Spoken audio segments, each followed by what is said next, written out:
Good morning, everyone, and thank you for joining us today. I would first like to begin by acknowledging where I'm standing today. I'm in Aotearoa in Wellington. It's so lovely to be joining you. I'd like to also acknowledge the traditional owners of the land on which you are joining me from across Australia. I just saw there was someone coming in from Aotearoa as well. It's great to be here with you to speak about improving media reporting to prevent violence and sexual harassment against Aboriginal and Torres Strait Islander people. This topic is an incredibly important one to me, and I think quite often such a difficult conversation to be having. It's something that's impacted me, my family, and my community incredibly. And as a journalist working both at the ABC, also on the board of the Children's Hospital and at the Aboriginal Medical Service. This is something that I think is incredibly important to be speaking about, to be telling the stories respectfully. And today we're going to have an opportunity to do that. But first, I would like to introduce Auntie Di, who will do the acknowledgement to country. Thank you very much. I honour my ancestors and my elders, and I pay homage to all the sacred grounds that we're on, elders of different nations, any Aboriginal and Torres Strait Islander peoples, any First Nations peoples from across the waters, and I acknowledge you all, and I pay my respects to your ancestors, elders and families. This topic is really close to my heart because I worry about our women in our community and the violence that a lot of them are facing. And I'm glad that you're discussing this with the media, because sometimes with the media, something might happen to an Aboriginal woman, it's reported and then it's lost. But if it happens to a non-Indigenous person, it seems to continue until they can get an answer.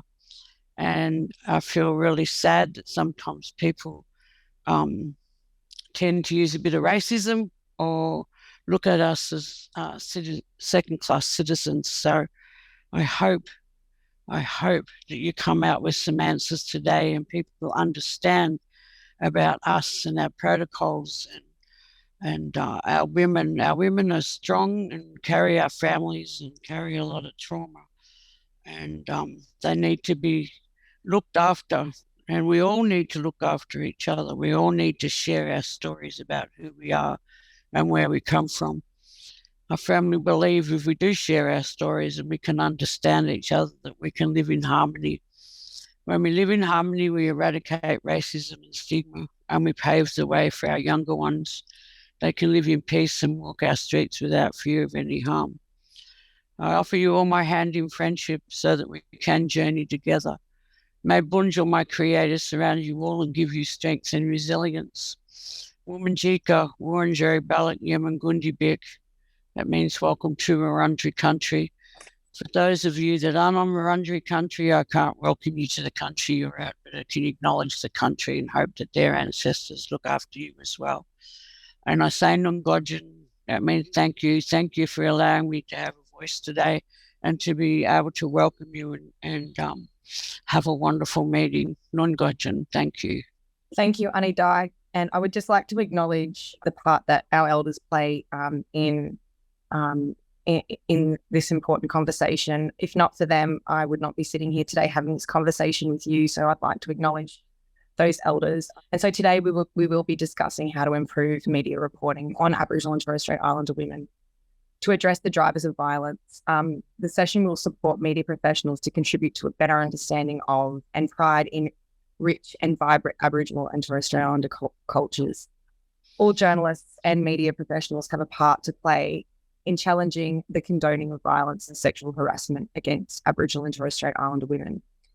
By challenging this indifference and disrespect towards Indigenous peoples and cultures, and addressing racist and sexist attitudes and social norms in their work. I'm really pleased and honoured to be joined by Professor Kyllie Cripps, who is an incredible researcher, an Aboriginal woman, and Dan Bourchier, who is an amazing reporter and lead reporter of The Voice to Parliament. I'd like to first begin by acknowledging the many Aboriginal and Torres Strait Islander women who have lost their lives to violence. It pains me to know that Aboriginal women are 27 times more likely to present at a hospital for violent-related injuries. I would also like to acknowledge the incredible work that you've done, Professor Cripps, with the release of your research recently and the paper that you did for the conversation around the covering of violence against Aboriginal women and also missing and murdered Aboriginal women. 151 women have passed away and lost their lives since the year 2000. And I'm fortunate enough to be sitting here today and to say that I survived my violent situation, and I could have very well been one of those women. So in saying that, I also want to acknowledge that this is a very triggering conversation. And so please do not hesitate to reach out. I'm very fortunate that throughout my journey, I've reached out and I've lent on many services, including my local Aboriginal medical service. I've used 1-800-RESPECT, 18-YARN, and I've also surrounded myself with amazing people, including Dan and Kyllie. So in kicking off the conversation, I would like to point straight to your research, Professor Kyllie, and within your research, you speak heavily of media conventions that contribute to poor reporting practice. Thank you.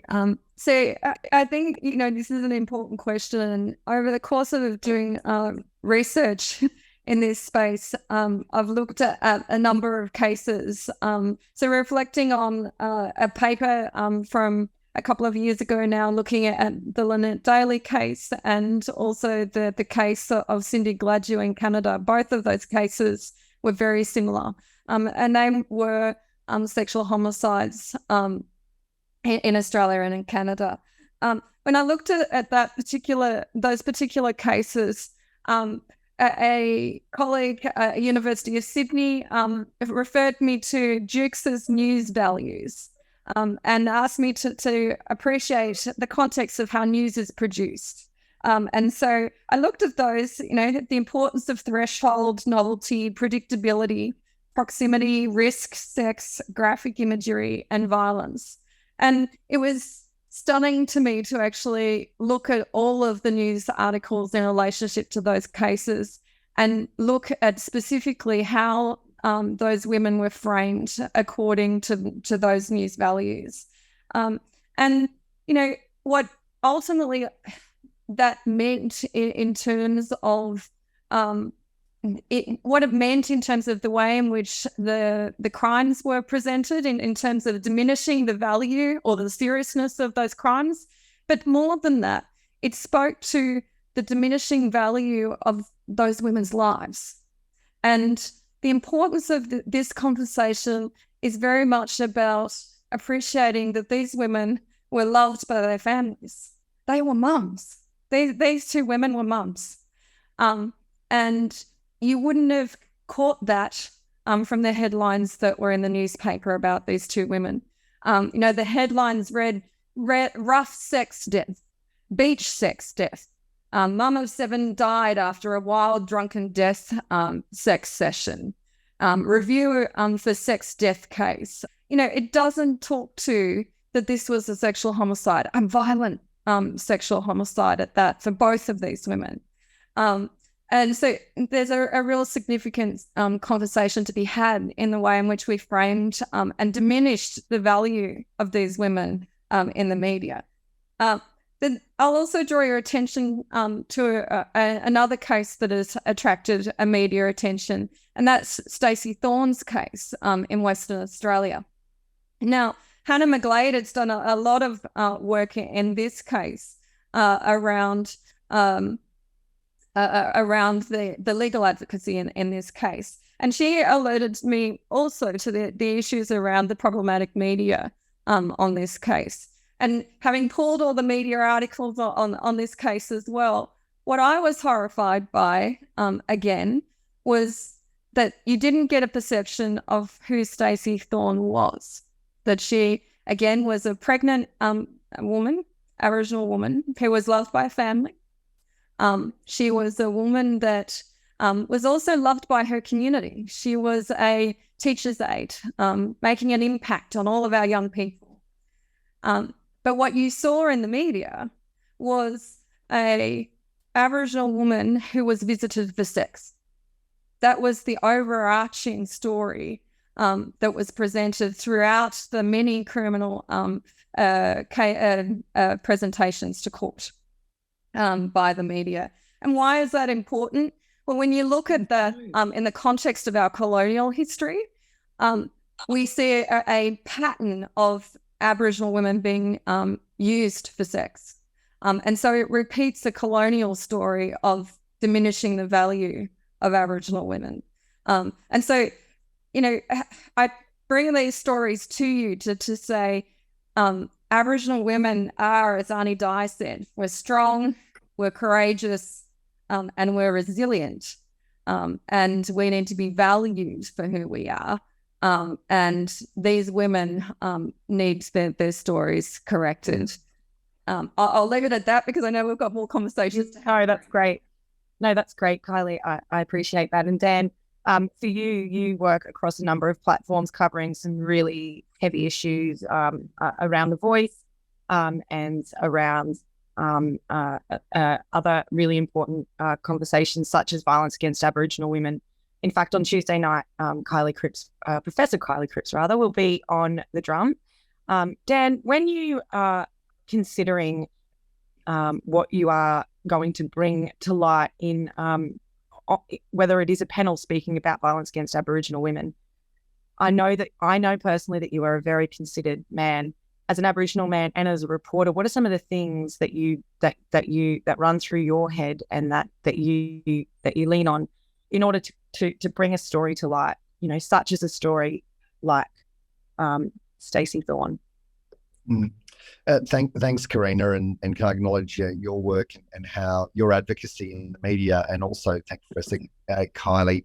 And I just want to pick up on something that Arnie Diane said about sharing our stories and leaving behind the tropes, really, that we have seen in the media. And so much of my perspective around reporting, and I have to say that when I was first asked to be on this panel, my initial response was to say no, because I didn't want to take the seat of a woman, and I didn't feel like I had anything to contribute. It was only when speaking with the team from Outwatch and Professor Cripps and Karina that they made it clear that they thought the perspective that I had was important to this. So I just want to make that point at the outset, because I think it's so important to be really upfront about how we have these conversations at first instance. And that's something that I have made clear in my career. I've said no to doing panels and big facilitation events if there aren't women on the panels, and particularly if it's about a group of people, if they're not central to that conversation, well, they're not about us without us, is key. And I think that's what I always come back to. And I think about, if we're having a big conversation, who's at the table and how do we ensure that it's not a trope or a voyeuristic view, but really creating that space and hopefully that cultural safety in that room, in that studio at that moment, to be able to have that conversation and to allow my guests to fully articulate what they're wanting to say. And so for me, it's often or always about the deep listening and thinking and understanding and being really considered in the way that I frame questions, to not put people on the spot in those circumstances, but to give them the space to unlock their own story. And so I think that the more that we do that, and I have to admit that I don't always get it right. It is a work in progress, but that's certainly the aim. And I guess from my upbringing in Tennant Creek in the Northern Territory is that sadly I've been surrounded by violence for much of my life. And as a young reporter, some of the first cases or big stories I covered were in courts and were about violence. And I was thinking this morning about two murders that really rocked me. One was in Alice Springs last year. It was AK. The young mum and her baby was also killed, and through kinship connections, I had a family connection to that family, and it horrified me the way the media, generally speaking, nationally, didn't see this as a priority, that it was a throwaway line, and the experience of her entire life and the horror by which she died seemed to be, in a way, airbrushed. And I've thought about that in some of my other reporting where I've been in the Northern Territory, where the Supreme Court has opened itself up to cameras because the justices have thought it so important to shine that enormous spotlight on the horrors that they were cover or really making judgments upon. And I found an article by Matt Cunningham, a friend of mine, who a journalist in the Northern Territory, where he was writing about Marcia Jones, and he said, this should have stopped the nation, how that lady was treated, and yet there was nothing. There were no vigils, there was no reaction, there was no call for change, and he was really making the point that if you an Aboriginal or Torres Strait Islander woman and you are murdered or terribly abused, it doesn't get the same coverage and the same treatment that it does if it was a white woman. And he was making the point that there is a real structural deficit within our media right across the board that means that deaths are treated differently. And I think that that's such a shocking indictment on our industry. And Karina, you and I have talked a lot about this, and I think it's something that we would love to change tomorrow, but sadly change is really tough. And I think a big part of it is us getting called out when we don't get it right. And I'd like to speak to that, Dan. We have spoken quite a lot about it. I think, going into a newsroom and quite often being the only Indigenous person in that newsroom and attempting to push through topics such as this, or issues around, like deaths in custody or issues alike, and being met with, quite either quietness or a lack of wanting to inquire or wanting to really dig deep into those stories. Dan, what do you think it is that is stopping our newsrooms from wanting to delve into these issues that, let's face it, are a reflection of our community and our society that we live in? What do you think it is? I think broadly speaking, it's that our newsrooms generally don't look like the Australian population, that in many newsrooms, it is journalists, well-meaning, good journalists that come from a very similar lived experience, and that if there are people that are different, you're often in the minority. That, in your newsroom, Karina, you're the only person who's Aboriginal or Torres Strait Islander. I think the only person of any diversity there at all. Now, that puts such an inexcusable weight on you to be the person that says, well, hold on, what about this?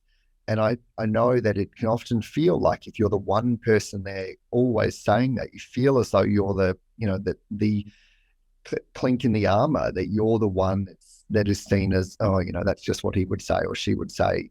So I think that the problem is that we don't have a critical mass of difference. And I think that that's on all media organizations. And I think that that's in part the reckoning that the ABC is having right now as a result of Stan Grant being screened off air, and the way that has raised so many other issues. And I think it's really important that we lean into that. And I made the point on Insiders a couple of weeks ago that rather than pointing the finger, I think we need to be holding up a mirror. And that means, Karina, that we need to have difficult conversations, and we need to have our own reckoning across the media about who we are and how we operate, and why it is that there is not that critical mass of difference in our newsrooms. Yes, Dan, I am am the only Aboriginal person in my newsroom, and that's met with great frustration. And I want to talk a little bit more on the impacts that this has on journalists a little bit later. But Kyllie, throughout the inquiry that you covered, a coroner whose name is withheld and who conducted 17.9% of the inquests and investigations into the cases in this study reported that in his experience, if it was not institutional racism that was confounding the action of police, it was lazy policing. I want to draw the comparison with journalism. Do you think that the reporting is a reflection of institutional racism, or is it just plain and simply lazy journalism? And what do you say to that? I think that, that's a really insightful question, Karina. And I think there's some truth in it, in the sense that, a lot of the stories that are produced around violence against women, and particularly Aboriginal women, is journalists turning up to the court, and turning up to the police station to get first-hand accounts from the police. And so they're just taking down the first-hand accounts.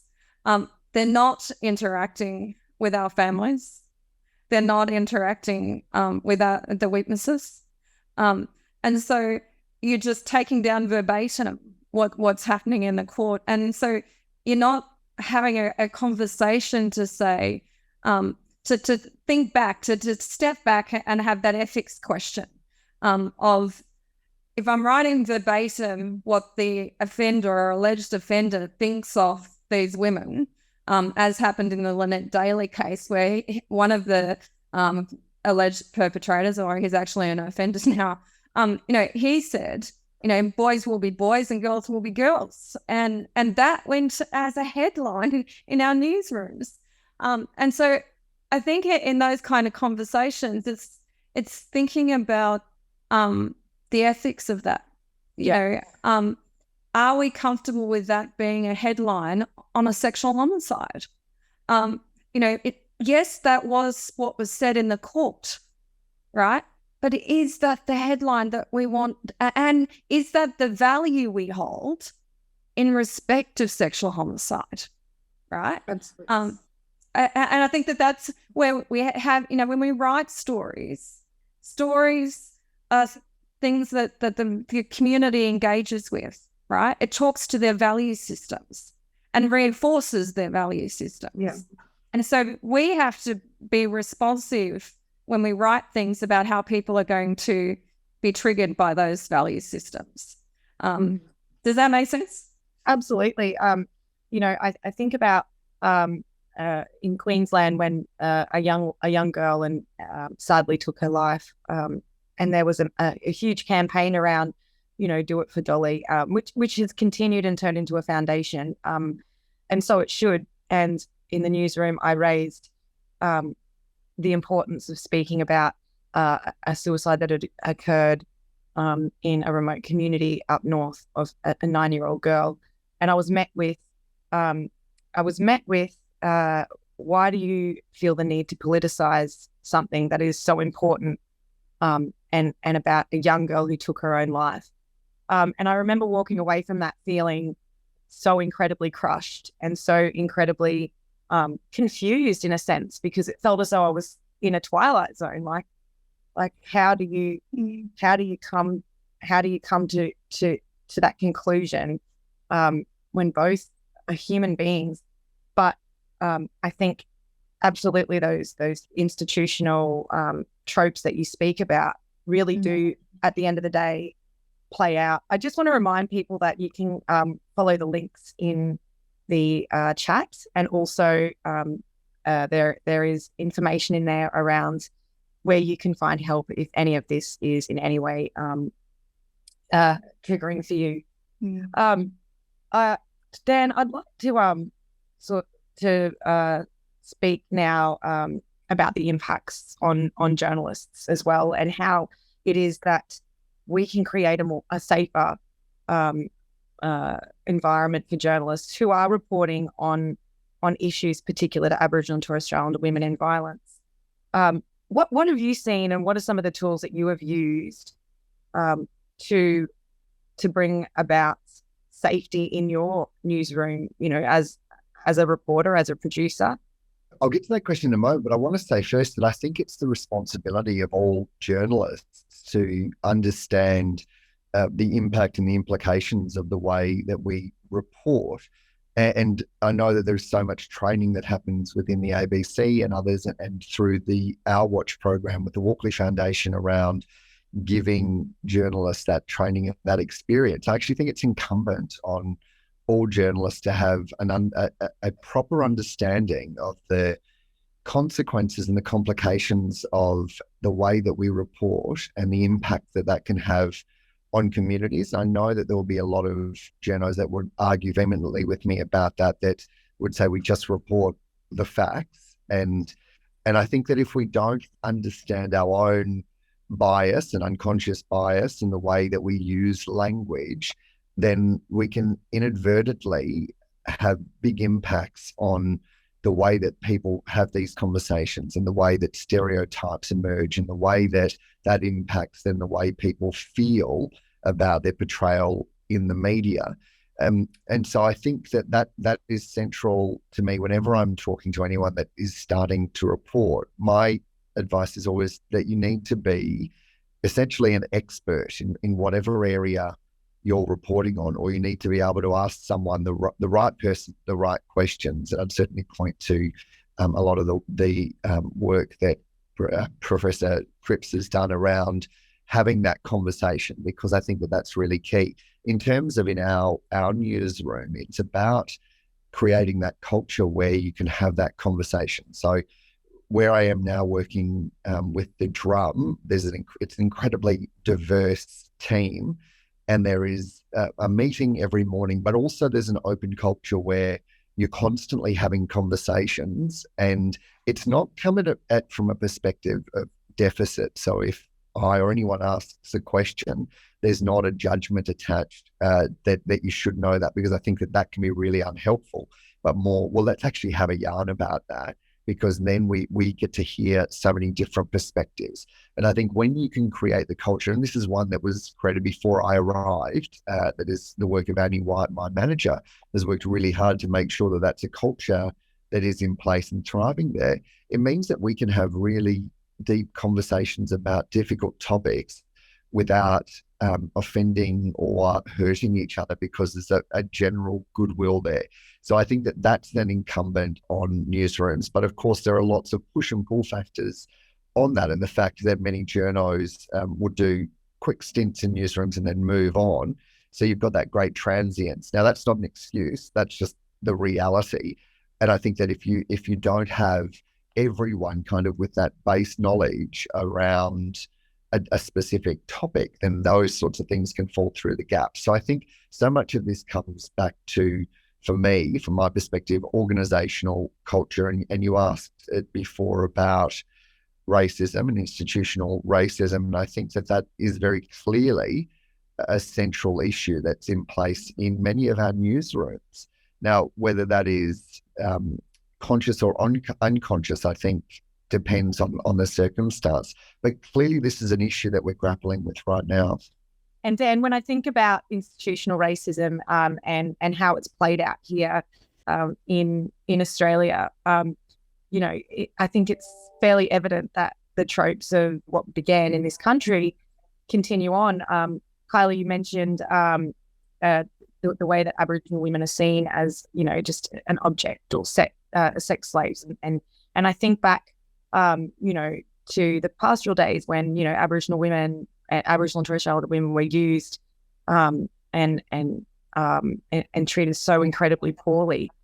And I think about leadership, and I look at my own organisation that I work in, the ABC, and there has never been a senior executive that has been Aboriginal and or Torres Strait Islander, never, in the whole time that it has existed. There has been one Aboriginal man in 1982 who was appointed to the board. And for me, that speaks volumes.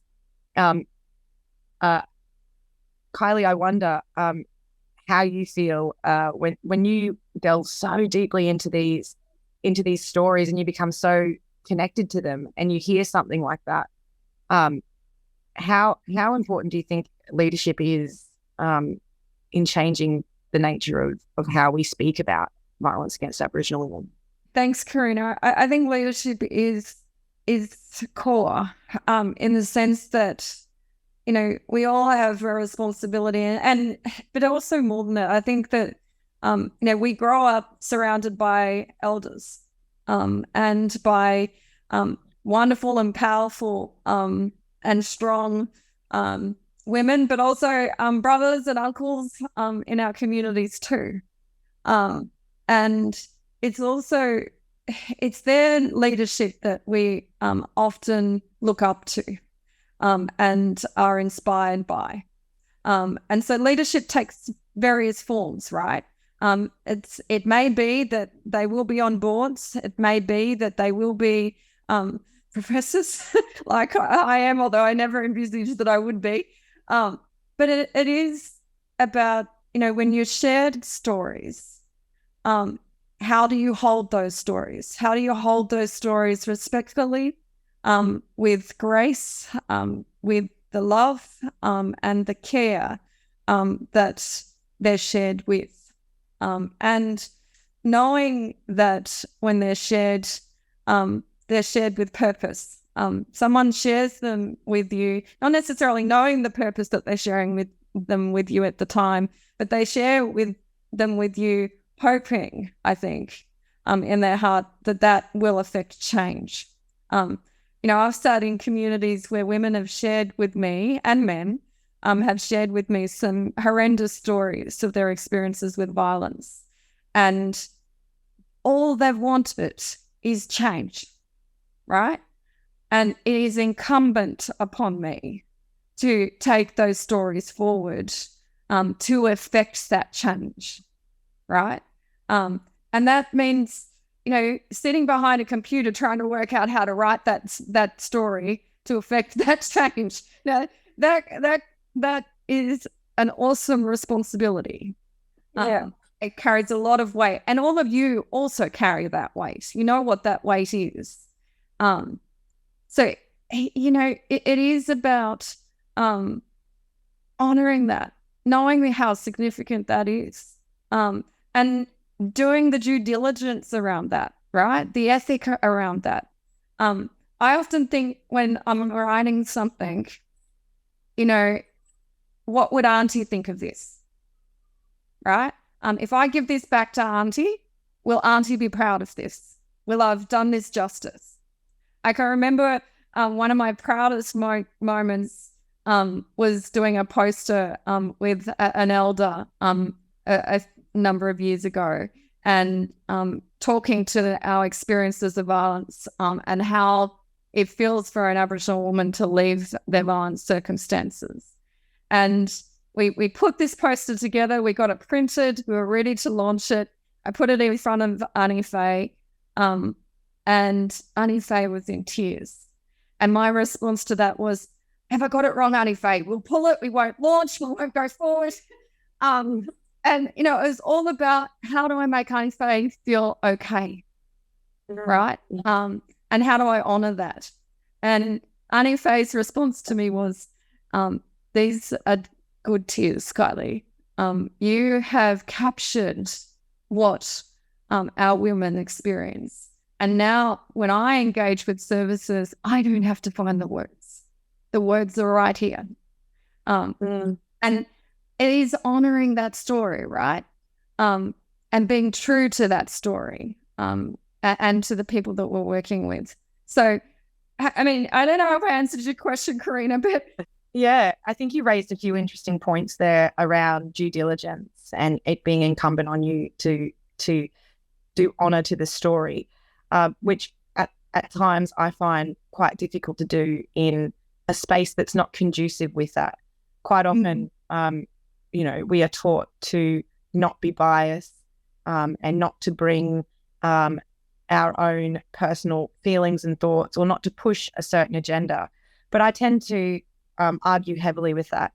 I can never be a white redheaded man from Cairns, because that's just not who I am. So I will never see through those eyes. And so when I think about doing justice to a story, I think building a relationship is right at the core of that.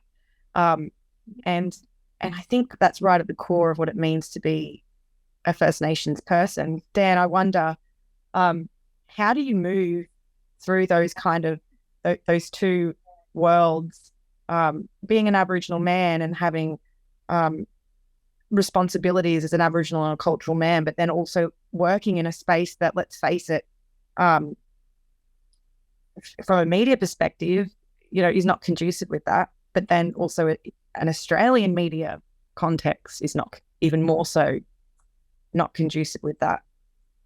How do you ensure that you do the justice as an Aboriginal man, I suppose? Well, I'm not sure that I always do get it right, but I feel like it's a constant juggle. You're constantly juggling your commitments and your understanding of who you are and place with the requirements and the responsibilities within a media organization where you have, the tyranny of tight turnarounds and really sharp deadlines and that constant requirement for content. And I think that all being what drives you is then what helps you to survive. And so when Professor Cripps was talking about that kindness and that intrinsic value of listening and deeply hearing and understanding, and also appreciating the power that we have within the media for what we highlight and what we leave out and what parts we focus on is really important. And also, I just always see it as that it's always an opportunity to have a conversation, to teach. And so I think I've done that as a bit of a defense mechanism throughout my career so that it doesn't hit home personally, but clearly it has. And, recently those experiences have certainly come out in the media, and where something that really struck me was the number of young Indigenous called reporters who got in touch with me to share their perspectives and their experience and to thank me for that bravery in speaking what my truth was. And I feel like, immediately some of those words that I said that were met with the kindness and compassion were twisted to be an attack on the ABC, an attack on the very program that I was on, which was not what I said, and it wasn't my intention. But it goes to the way that the media then can be inward looking about seeking to create or find a scandal, even if that's not there. And the fact that the biggest point that I made about, let's stop finger pointing and hold up a mirror was completely missed, because that didn't fit any sort of narrative that was having a crack at someone else or my organization. And so I think that it's really troubling that we are in this space within the media that seems to be going in the direction of the United States, that is so much more polarized and about personalities, which I think is difficult. And I wonder what that will mean for people like us, and I suspect like many of the people that are on this call today, to actually want to stay in the media. Because I think that that's one of the things that we saw with Stan when his perspective was weaponized in the way that it was. And he said, I'm out.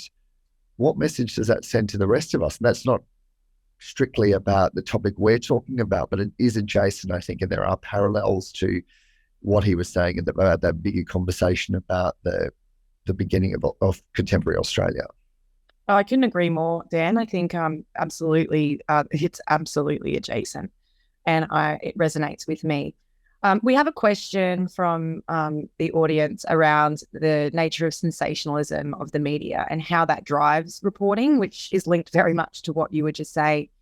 How do we influence change in this, Dan and Kyllie, both of you, as that seems to be a huge driver behind the shocking and irresponsible headlines that we've seen and that we just heard you speak about, Kyllie? I think when we think about sensationalism, it's thinking about, yes, we understand that the media industry is a business, right? But we won't have stories if we can't engage with people and the people don't trust us to share their stories. Mm-hmm.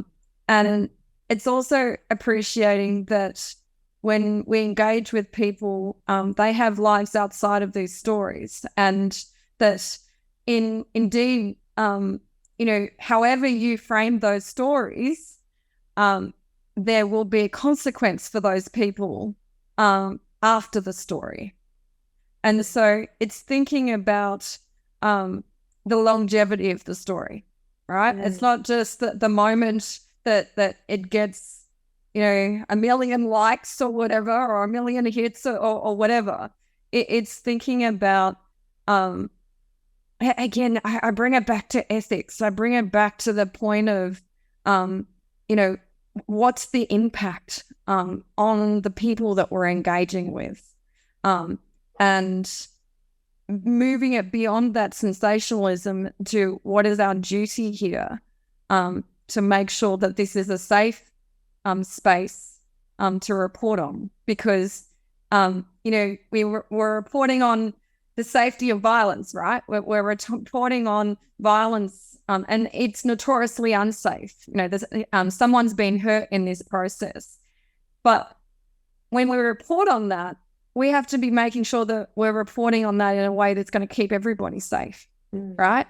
It's going to keep the victim safe, their families safe. It's going to keep the people that are reporting on it safe, right? And I think that that's critical, right? Because our stories have ripple effects. And it's that ripple effect that we don't often think back to. It's also about the community, right? How is the community understood when we sensationalize something? And what does that mean for the future in terms of how they get services, how they're engaged with by the broader Australian community, how they're judged? These are the things that we need to be reflecting on, because if we don't, it doesn't change community attitudes to our victims. It doesn't change community attitudes to our families and communities. And in fact, if anything, it makes the conditions of our living worse. And we're not producing safety in those moments. And so, I think sensationalism has its problems, and we need to be thinking about safety in that sensationalism, because if we don't, then we're making violence against women more difficult. Yes, absolutely. And I just want to remind people as well that they can jump in the chat area and pop in some questions there. We're heading towards the end of the discussion, but I want to speak a little bit about 4 weeks ago, I was offered some advice from a colleague who labelled herself as an ally, and her advice was that I should learn to take race out of things when I'm thinking about telling stories and so on and so forth. I was, she was met with a very interesting conversation. But I wondered from both of you as Aboriginal people, what do you think white Australia can learn from First Nations people when it comes to storytelling, considering that we've been telling stories for thousands of years? Dan, I might start with you. Oh, well, I think it's as deep as the ocean, what can be learned. And I think that generally speaking, there's a great interest and willingness to learn and have these conversations from the broader Australian population. And the reason I can say that with any sense of authority is because the series that I'm just putting to air now, 1+1, and shameless plug, the second episode runs tonight.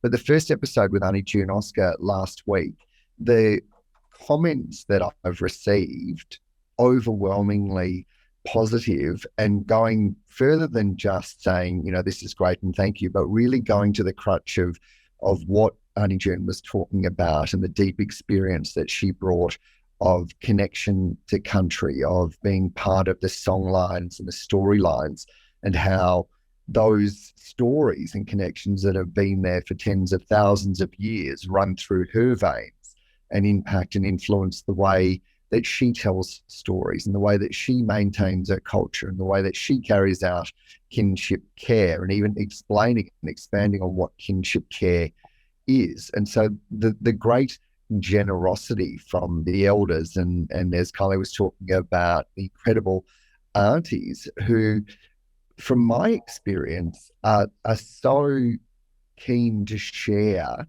that story and that experience. And I think that there's so much to learn, and there's a great willingness. Going back to your earlier question about sensationalism, I think that's kind of the other side of this, and that's where that trust breaks down, and where the elders and aunties at mob don't want to speak to the media because of the way that they've been treated, and because of that trauma with whatever media organisation that is becomes something that is attached to all media.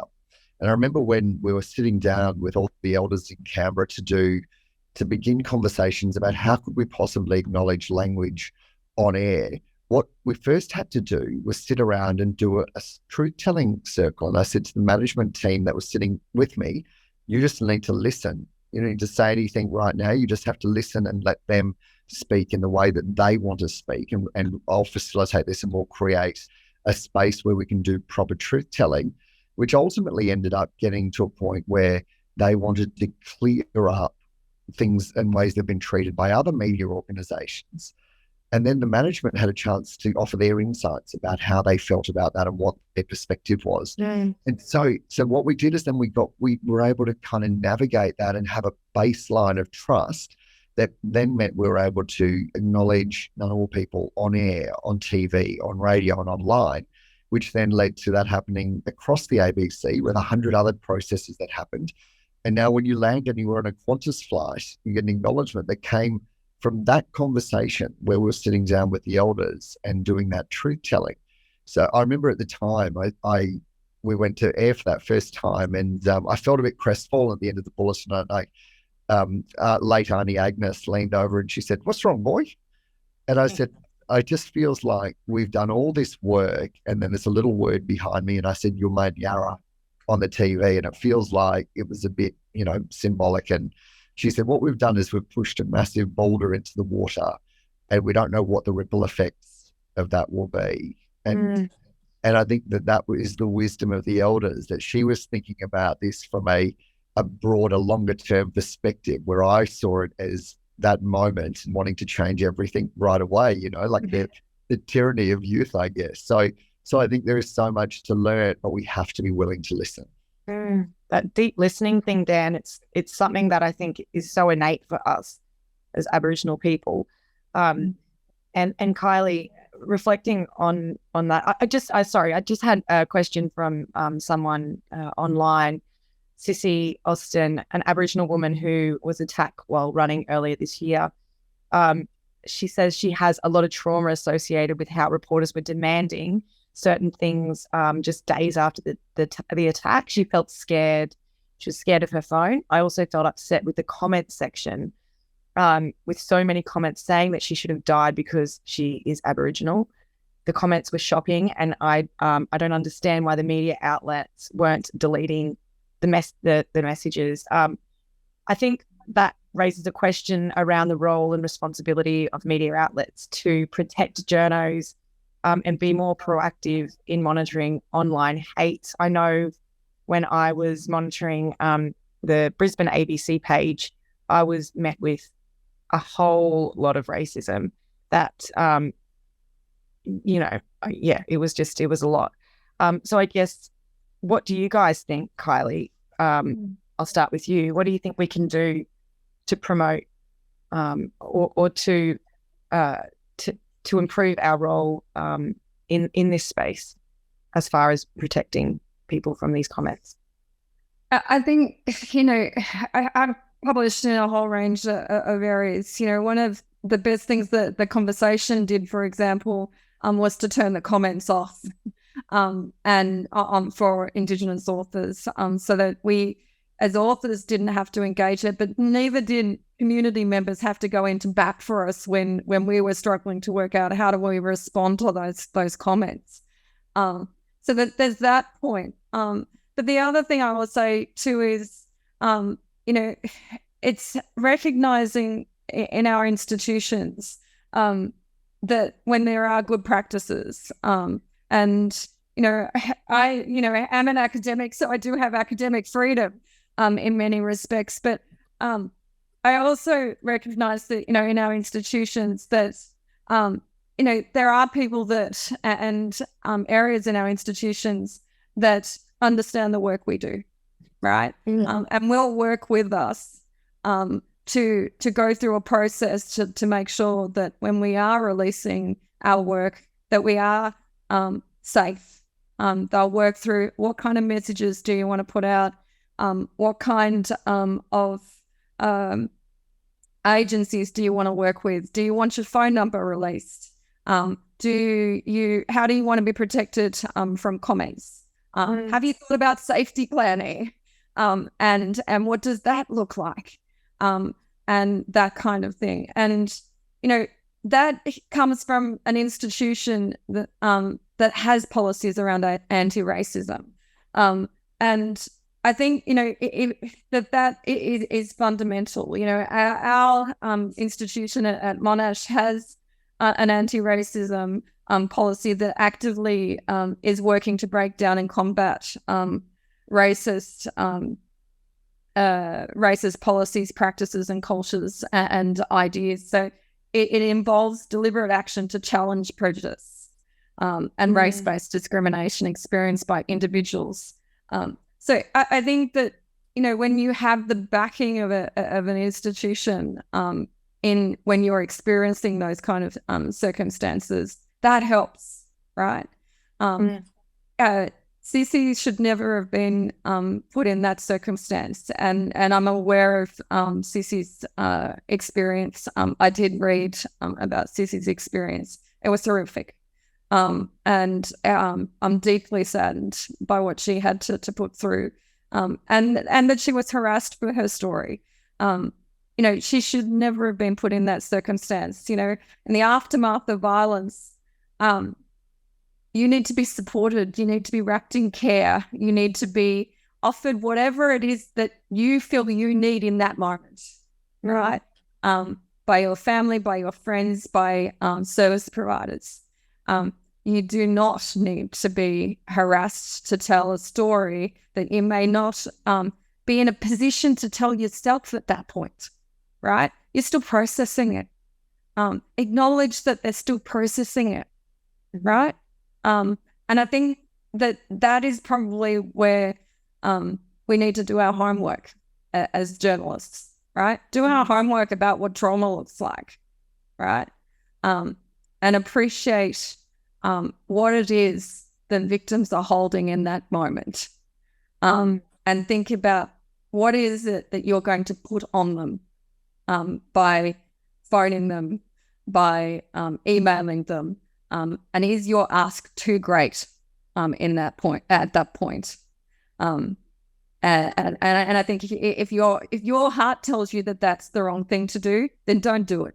Be guided by your gut. If this was, and I've said this to others before, if this was your mum, your sister, your daughter, your niece, and you were going to do this to them, and you didn't think that that was okay, then why do it to somebody else? Right? Be guided by how you would treat your loved one. And I echo that, and I followed Sissy's story as well. And I'm sorry you went through that, Sis. Can I just say, we've raised things around, that deep listening, deliberate action, holding space, the role of Aboriginal men, due diligence, doing honour to stories, creating relationships, building better leadership and greater institutions that support the importance of speaking responsibly about violence against Aboriginal women, and speaking about it. Silence is not okay.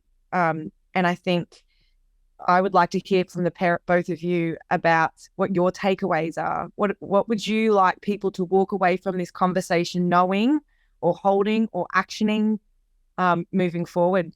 Dan, I might start with you. Just that you do have a voice and your perspective is really important, and that we in the media have a tremendous responsibility to get it right and to be respecting of people's experiences and to understanding, as Professor Cripps said, the deep trauma and the impacts that can have. There is a real clashing point here between, understanding trauma and also that ever present crunch of deadlines and of capturing the story or whatever's happened in that moment, which is a delicate dance at any time, but particularly when trauma is included. But it's where I think that a go slow or go slower approach is much better, because that gives then a chance, those people involved, a chance to really explore that. And also, I would just say that everyone has individual power. We make decisions about what media we're going to read. And I wouldn't say stop reading necessarily mastheads that you disagree with. I would say use your power and write to the editor and send a message to the journalist. Make it clear to them how you feel. And I always do that thing when I'm writing an email, is I'll write it but not put the name in first, because in case that first draft is a bit fiery. And then I'll go and leave it for half an hour and then come back and go, okay, what am I really trying to say here? Did I just need to get that off, that said for myself? And what's the point that I really want them to take out of this? And how do I take this to a point where we can have a conversation about this? So trying to create that point of conversation and learning. Mm-hmm. And Kyllie, what about you? I agree with Dan's points. I think the other point that I agree with Dan is around the deep listening. Take the time to listen. And the other point that I would make is the point that I made earlier.